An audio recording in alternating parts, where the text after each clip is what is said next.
100,5 MHz, Lembata FM 98,8, Larantuka FM 99,9, Maumere FM 88,7, Bai dan Bajawa FM 91,7, dan Aimere FM 97,3.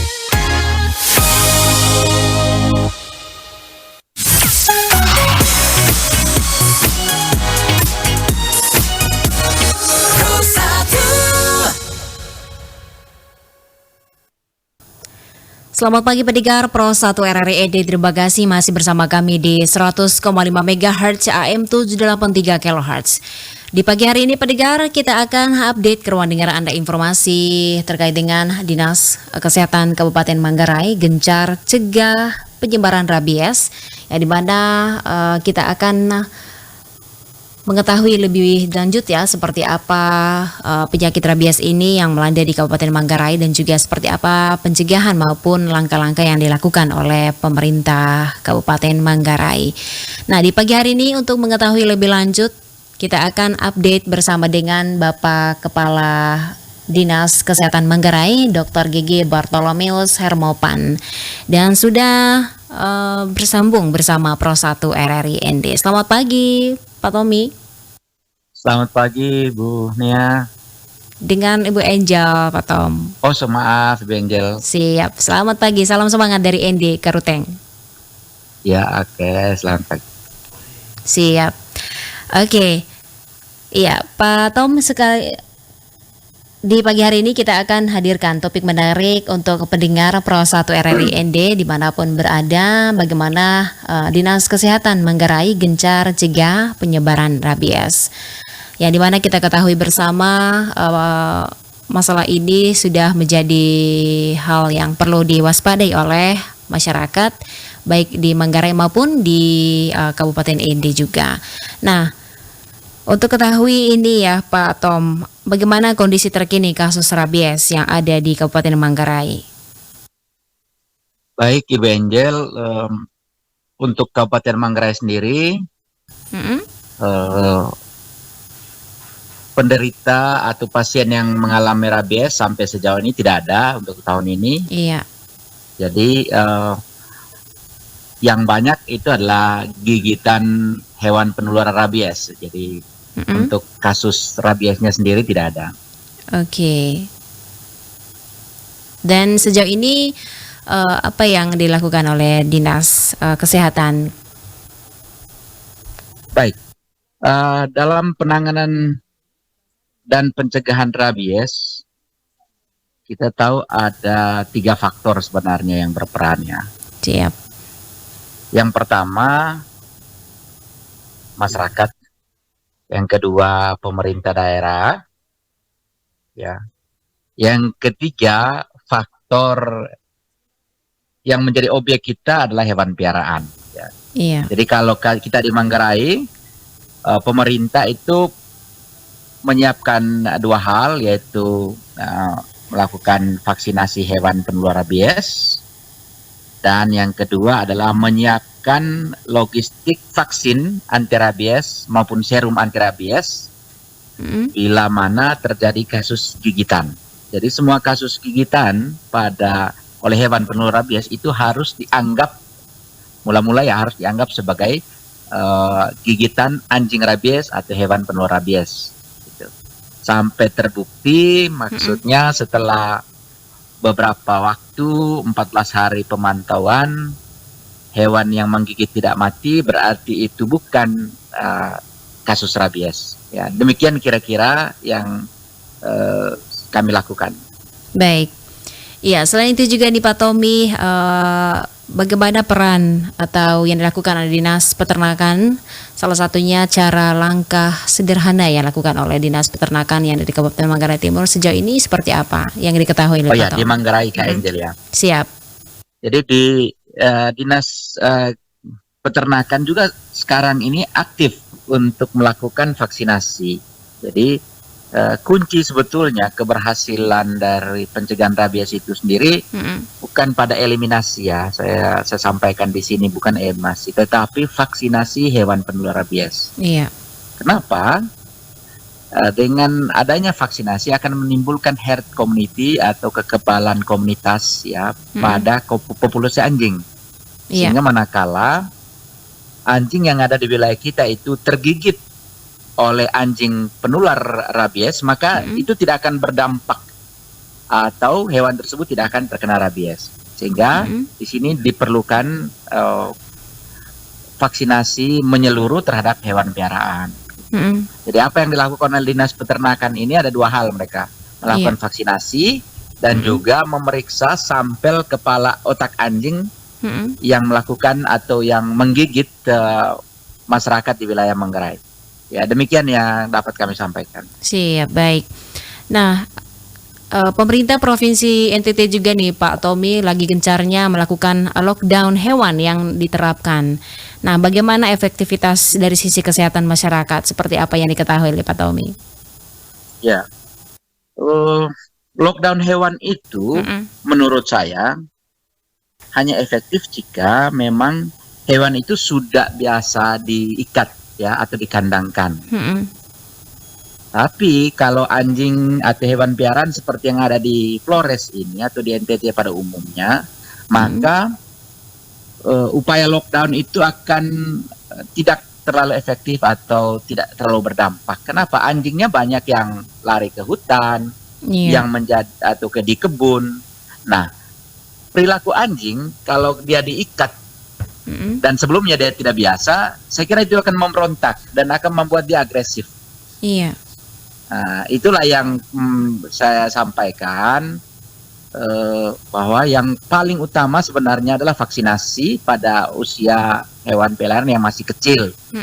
Tapi kalau masih bisa dilakukan pada hewan yang sudah besar, saya kira itu yang lebih harus kita utamakan gitu. Oke. Nah, dengan adanya cara atau lockdown ini nih Pak Tom, apakah memang ada kendala juga yang dilakukan atau yang dirasakan oleh Dinas Kesehatan maupun Dinas Peternakan seperti itu ya Pak Tom ya, terkait dengan pelaksanaan pencegahan rabies yang ada di Kabupaten Manggarai? Ya, baik. Kalau kita soroti masalah lockdown, memang kelihatannya bagus ya. Prinsipnya itu kan supaya anjing tidak berkeliaran ya, diupayakan baik itu dengan dirantai atau bagaimana ya. Cuma saya pikir kita ada masalah sebenarnya. Iya. Karena posisi hewan peliharaan kita ini tidak ramah dengan dikandangkan atau diikat. Jadi itu merupakan salah satu tantangan buat kita. Nah, upaya lockdown yang akan dilakukan oleh pemerintah provinsi selama 2 bulan ya. Iya. Mudah-mudahan saja berhasil. Mudah-mudahan artinya bisa mengunci gitu ya penyebaran atau anjing di wilayah-wilayah kita. Ya, tapi saya sendiri sebenarnya masih agak sangsi dengan upaya tersebut ya. Sehingga menurut saya lebih bagus sekarang pemerintah daerah provinsi juga menyiapkan vaksin untuk hewan peliharaan gitu ya. Jadi kita secara dalam posisi lockdown, oke lah kita melakukan vaksinasi. Jadi tidak sekedar lockdown, tapi ya, vaksinasi anjing-anjing yang kita sudah ikat begitu. Oke, baik. Nah, lebih lanjut nih Pak Tom, seperti apa nih Dinas Kesehatan Manggarai?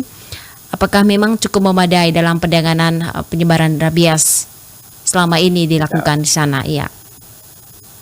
Kalau Dinas Kesehatan dan jaringannya itu kan sifatnya melakukan sosialisasi, kemudian pelayanan kesehatan terhadap pasien atau masyarakat yang tergigit. Sejauh ini ketersediaan vaksin dan kesiapan tenaga kesehatan ya cukup baik di semua puskesmas maupun di rumah sakit ya. Kita yang paling penting sebenarnya adalah manajemen logistik ya, supaya kita bisa mengantisipasi jangan sampai ada kasus gigitan yang terlewatkan gitu ya. Saya kira itu.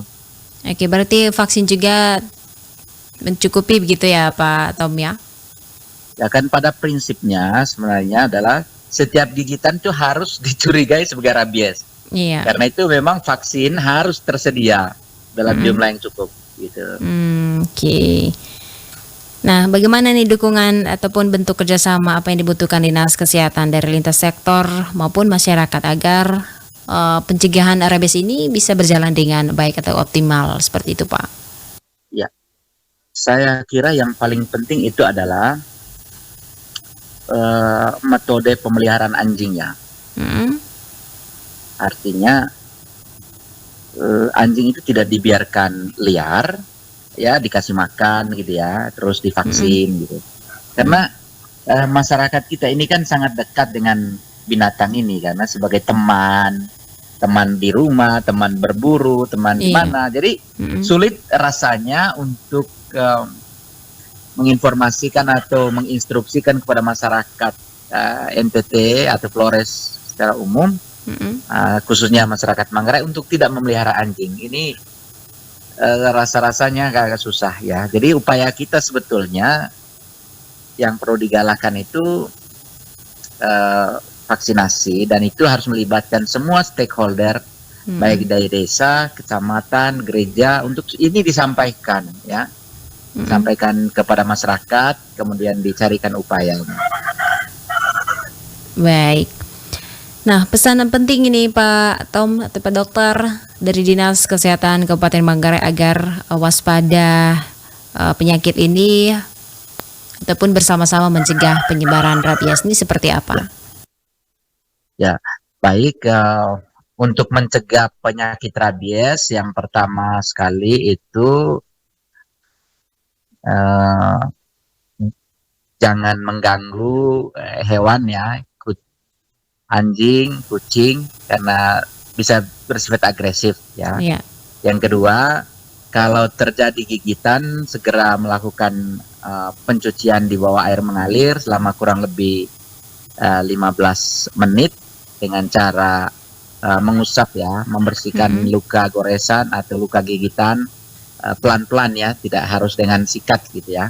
Lalu yang ketiga, jangan lupa pada hari itu juga segera ke fasilitas kesehatan atau ke puskesmas untuk mendapatkan vaksin anti rabies jika gigitannya di anggota tubuh yang lain, sedangkan meminta serum anti rabies jika gigitannya itu di daerah wajah ya. Itu aja mungkin yang dapat saya sampaikan. Baik. Dan semoga ini juga bisa menjadikan perhatian untuk kita semua begitu ya Pak Tom. Ya, baik ya. Siap, baik. Ya, terima kasih Pak Tom atas kesempatannya bersama Pro 1 RRI ND di pagi hari ini. Selamat pagi, selamat beraktivitas kembali. Ya, terima kasih, selamat pagi. Selamat pagi. Demikian pendengar informasi yang kami hadirkan ya, update tentang penyebaran rabies yang ada di Kabupaten Manggarai. Semoga ini menjadikan sumber inspirasi untuk Anda. Tetap bersama kami Pro 1 RRI ND, kanal informasi dan inspirasi. Florata pagi ini. Anda